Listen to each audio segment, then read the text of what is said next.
Hello guys, তোমরা সবাই কেমন আছো? আজকের ব্লগটা একটু অন্যরকম। ভিডিওটা শেষ পর্যন্ত দেখো, তবে তোমরা বুঝতে পারবে। সকাল সকাল আমি আর আমার দুটো ভাই এবং বাকি দুটো বন্ধু আসছে। এখন আমরা চলেছি আমাদের গন্তব্যে, তো ভিডিওটা দেখো ভালো করে সম্পূর্ণ। আমাদের বাড়ির কিছুটা দূরেই আছে কালীচক 3 ব্লকের কৃষি ফার্ম। তো তার সামনে রাস্তার কিছুটা গর্ত হয়ে খারাপ হয়ে গিয়েছে। প্রথমেই ক্ষতিগ্রস্ত অংশগুলো পরিষ্কার করে নেওয়া হলো, তারপর একটা একটা করে ব্লকগুলো তুলে নিলাম। আশেপাশের লোকজনের কাছ থেকে জানা যায় এখানে কয়েকটা দুর্ঘটনা ঘটেছে।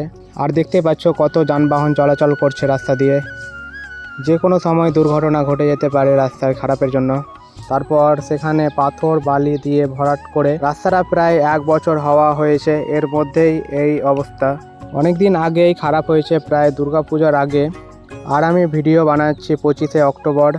এই খারাপ রাস্তার জন্য অনেক দুর্ঘটনা ঘটেছে, প্রায় দুর্ঘটনা দেখতে পাই। সকালে অনেক কেউ মর্নিং ওয়াক করতে আসে। রাস্তাটা অনেক প্রচলিত, 16 মাইল টু বৈষ্ণবনগর। এর মধ্যে গ্রাম, স্কুল, হসপিটাল, বিডিও অফিস আরও অনেক কিছু আছে।